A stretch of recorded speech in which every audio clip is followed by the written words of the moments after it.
Tonight's stories are some of the most unsettling ones I've come across on r/nosleep. Turn the lights down, get comfortable, and let's get into them. I found home videos of my family that shouldn't exist. My brother died when I was 7 years old. He was 13. He drowned in the lake down the street from our house. My parents never touched his room. They tried once, but they couldn't do it. Too raw. After that, the door just stayed shut. His room became a kind of museum of him. That was 11 years ago. His room still looks the same. This morning, while I was packing for college, I thought I'd finally go in there. My plan wasn't anything dramatic. I just wanted to grab a few hoodies, maybe a keepsake or two to take with me. Something to hold on to when I got homesick. Full transparency, I've been in his room plenty of times before. I've sat on his bed, I've looked through his shelves, but I've never really gone digging. That felt wrong, and I really had no inclination to. I just missed my brother. That wasn't my intention today either. It wasn't my intention to find a stack of DVDs shoved into the bottom drawer of his dresser. There were 3 of them, just labeled 1, 2, and 3. The only DVD player in the house is still hooked up to his old TV. Everything else went streaming years ago. For a minute, I told myself not to do it. They weren't mine. They probably didn't matter. I picked up some of the items I had collected, put the DVDs back in his drawer, and returned to my room. Tonight, they started calling to me. I know how that sounds. I know you're thinking it was just my curiosity eating at me, but it wasn't like that. It felt physical, a pull in my chest. So I crept back across the hall, slipped into his room, locked the door behind me so my parents wouldn't hear, and I put in the first DVD. It was a home video. I didn't even know we had any. I don't remember my parents ever owning a camera. The video starts with static, then clears just enough to show something. The picture is muddy, warped. It could be the living room, but the furniture looks wrong. Everything is too big or too small, shifting every time the frame jitters. Sometimes it almost looks like a bedroom, sometimes like a hallway. No faces, no clear shapes, just flickering shadows that don't match what the voices are saying. Because there are voices, familiar ones, laughter, clinking dishes, and my mom calling my brother's name. It sounds like family in the background, just out of sight. I hear my brother's laughter, and the sound swallows me whole. It rings through my head, bouncing off the bones that make up my skull. Then, beneath it is another voice. Low, deliberate, close enough that you couldn't miss it. You haven't noticed yet. Then the video cut off, just like that. I scrambled to replay it, not even thinking about the other 2 discs still stacked under the TV. I just wanted to hear him laugh again. That laugh. I tried not to think about the end, though the fear of it was crawling slowly up my spine as I hit play. Because the way it spoke, it sounded like it wasn't a part of the recording at all. Like it was speaking to the camera. To me. I pressed play again, this time pausing every few seconds, desperate to make sense of what I was seeing. But nothing held still. Everything on the film looked almost familiar, like a room you swear you've been in, but can't place. The walls are a little too narrow, and the colors are washed out enough to make it something you've never seen before. It made me feel like my brain was short-circuiting. Then I froze the frame just before the moment he laughed. And there it was, a caption, faint and yellow, burned into the corner of the screen. July 30th, 2015. 7 months after my brother drowned. My first thought was that it was a glitch. It had to be. The camera must have been off by a year. There's no other explanation. I forced myself to breathe and to shove back the rising panic. Then I pressed play again. His laugh filled the room, and for a second, my fear washed away. It was just him again. He was alive, warm, present, a bittersweet rush of comfort and grief. But then the voice returned, closer this time, wet against the microphone, broken and cutting in and out like static. You noticed. I ripped the DVD out of the player and threw it across the room. I don't even know why I did it. Adrenaline, I guess. My hands were shaking so hard I couldn't control myself. I'm trying to think of logical explanations. I want to believe there's one, but every reason I come up with feels paper thin. I just bolted back to my room and dove under the covers, like that would help. I don't want to watch the other videos. I don't. But I can feel them pulling at me, like they're not finished, like I owe them something. I can't sleep. It's dark. It's late. The rain just started. The bathroom faucet always drips, but tonight it sounds so much louder. You could almost confuse it for footsteps. That story honestly creeped me out way more than I expected, because there's no really good explanation for what could be happening, you know? It just feels wrong. But this next story is terrifying for a completely different reason, because this one I feel could actually happen. Someone was sending me disturbing Snapchats. This happened about a month ago, but I couldn't decide if I should post it or not. I'm kind of a paranoid person and didn't know if I was going to deal with something like this again if I post about it. But since it's been about a month and nothing has happened again, I thought I'd share it. I would like to point out that English is not my first language, so please excuse me for any errors in the story. Here it is.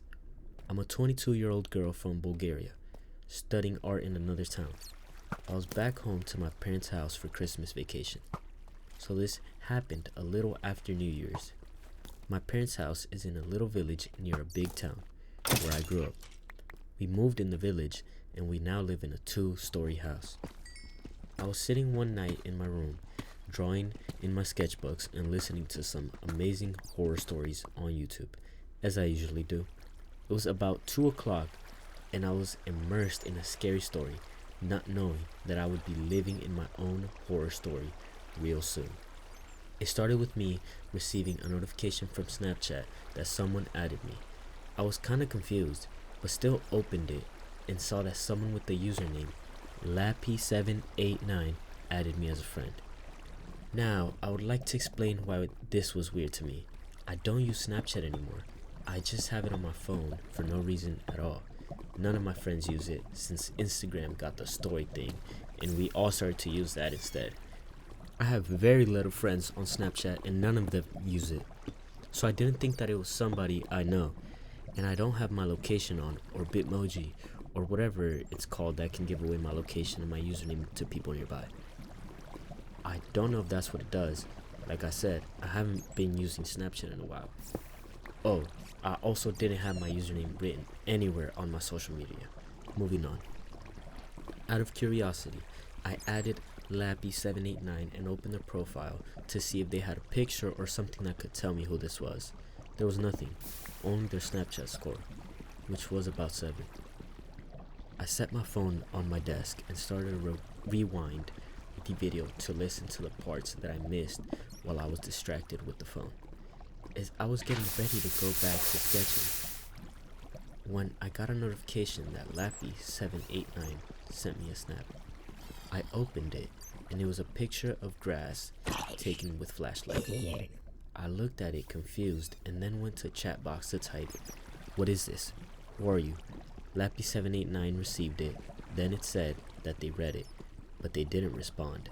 At this point, I started to ask all of my friends if it was one of them or if they had given my username to someone, but no one confessed. Next snap came, and it was a picture of what looked like a red tile. I was growing very impatient, and once again, I texted the person, asking who he is and if we know each other. They saw my message and didn't respond. Next snap came, and I was prepared to start screenshotting to show my boyfriend. It was a picture of what looked like a little knob but I couldn't see what it was exactly. I failed to screenshot it, so I had to replay the snap. When I screenshotted it, I went to look at the picture and realized that this was a little closing mechanism on our backyard gazebo. At this point, I'm slowly realizing that this person is sending me Snapchats from my backyard.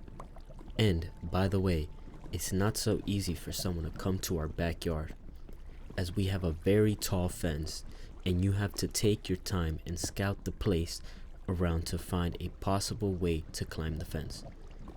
And it was dark, so it would be difficult. That to me meant that whoever this was, they have been looking around during the day to find a way to get in. I stood up from my desk and ran to turn off all the lights. When it was dark, I tried to peek through my window shades to the backyard, but it was a very cloudy and dark night, so I didn't see anything. Next snap came, and like last time, I was ready to screenshot. When I opened the snap, I nearly screamed. It was a picture of the tip of a ceramic abstract sculpture that we have in our backyard. I ran out of my room, not knowing what to do. For some strange reason, I didn't want to wake up my dad and tell him what was going on. My mom was sleeping downstairs on the couch, and I was upstairs, trying to figure out how to open the super loud and screechy door to our terrace without waking up my parents and letting that freak know what I was doing. I battled with the door for about 30 seconds, but I managed to open it quietly and carefully stepped outside to look at the backyard. Didn't see anything.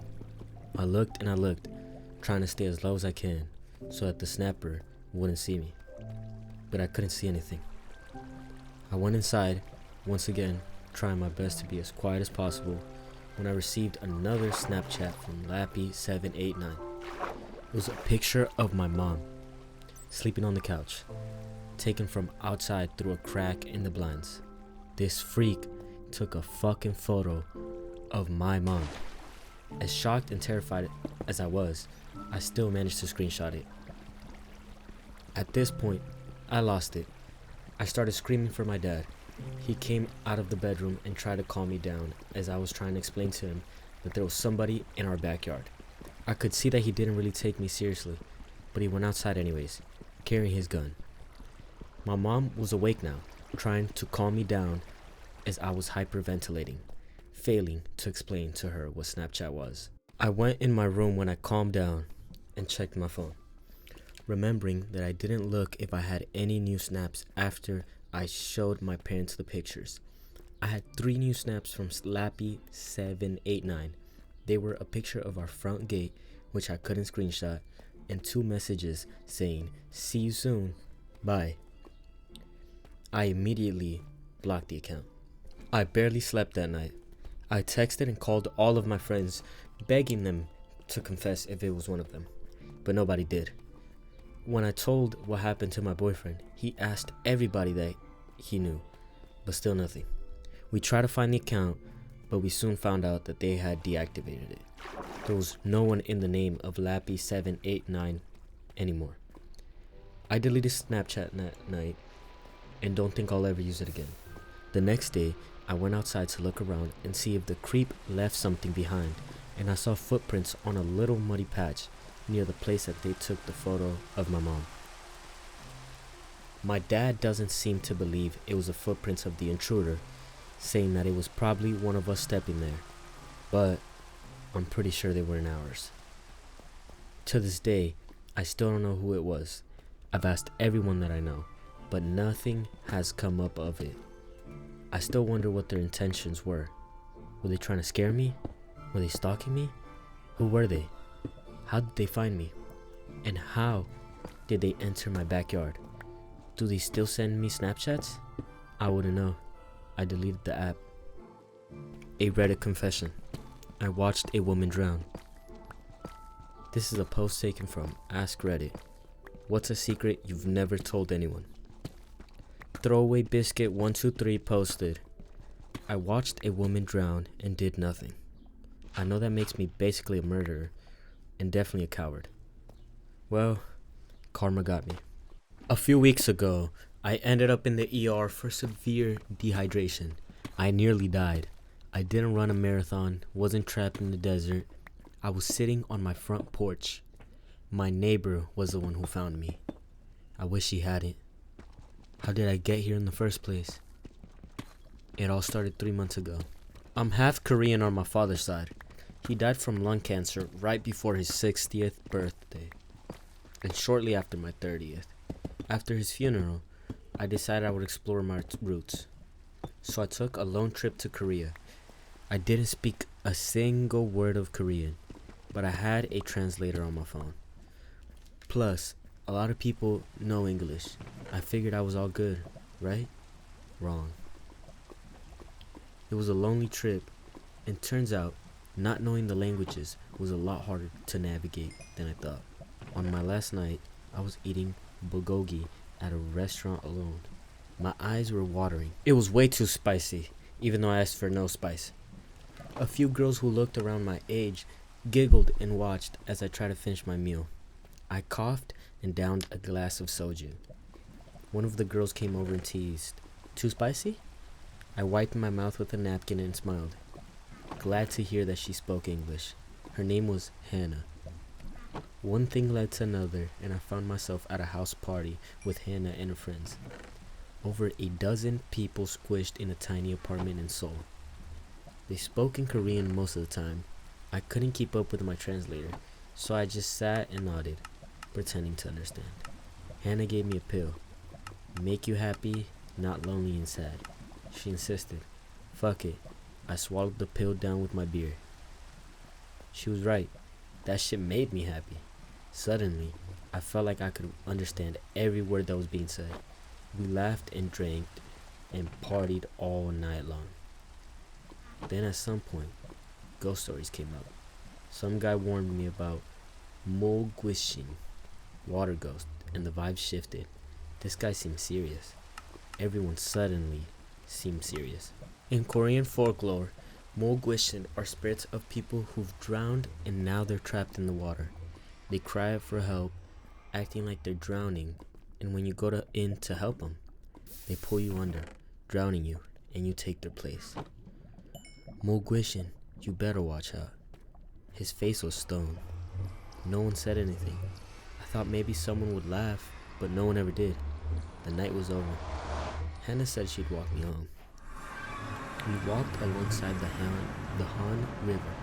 There were lights reflected on the water from the Bampo Bridge, which is known for having this awesome rainbow fountain. Look it up. It's beautiful. It was super quiet. Not a lot of people out, which was surprising. Sure, it was 2 in the morning, but I guess I just expected more people. About a block from my hotel, Hannah said she had to pee really bad and dipped into a 24/7 mark. I waited outside, and that's when I heard it. Something near the river. It sounded like someone yelling. I went to look. I was shocked to see a woman screaming and thrashing in the river. She was drowning. And all I did was stand there and watch, frozen. It all happened so fast. Too fast for me to do anything. That's what I told myself again and again. But deep down, I know that's a lie. I could have helped, but I was too scared.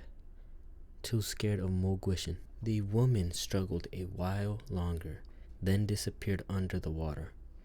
Why didn't I yell for help? I ask myself that question all the time. I don't have an answer. Her body floated to the surface, and still, I just stood and stared. Then a voice yelled out. It was Hannah. She ran past me into the water and pulled the woman out.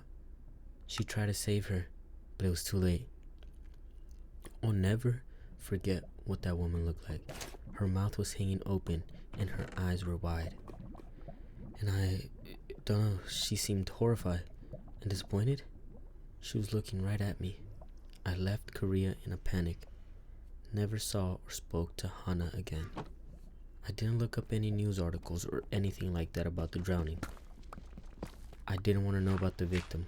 I wanted it all to go away, but it didn't. One day, I was on my lunch break, sitting in the park, when I heard a sound coming from the fountain. It sounded like someone crying out for help. My blood ran cold. I went to the fountain and no one was there. I figured I must be losing my mind. Nothing some drugs couldn't fix, right? My doctor put me on 10 milligrams of Lexapro. She said we'd start with the 10, then go to 20 if I needed it. Well, the 10 didn't help, and neither did the 20, and neither did anything else. I started to hear that woman's cries every time I took a shower, coming from the drain, so I stopped taking showers and baths. I got fired from work when coworkers started complaining about the smell. Whenever I turned on the faucet, I heard her cries again. I couldn't drink a glass of water without hearing her, so I started buying bottled water. But then, when I opened the bottles, I could hear her down inside the bottle. When it rained, it was the worst. During a storm, the wind sounded like her howls. The rain beating against the windows sounded like her arms smacking the water. Wherever there was water, she was there crying out for help. Then she was there, in all liquid, milk, juice, all of it. When I opened a can of soda, it hissed and sounded exactly like the air leaving her lungs that night. I stopped drinking altogether. No water, no liquids, nothing, ever. In the ER, they gave me an IV. I could hear her in the bag. I ripped the IV out of my arm and ran. Now I'm back home. I can't take it anymore. Can't go on like this. So this is the last thing I'll ever write. My confession. I wrote it before I grabbed the knife. I'm sitting here now, waiting to die. Slit my wrist wide open, and I swear I can hear her in my blood. Update. I'm alive. I don't know how or why. I'm back at the hospital, and it's storming outside.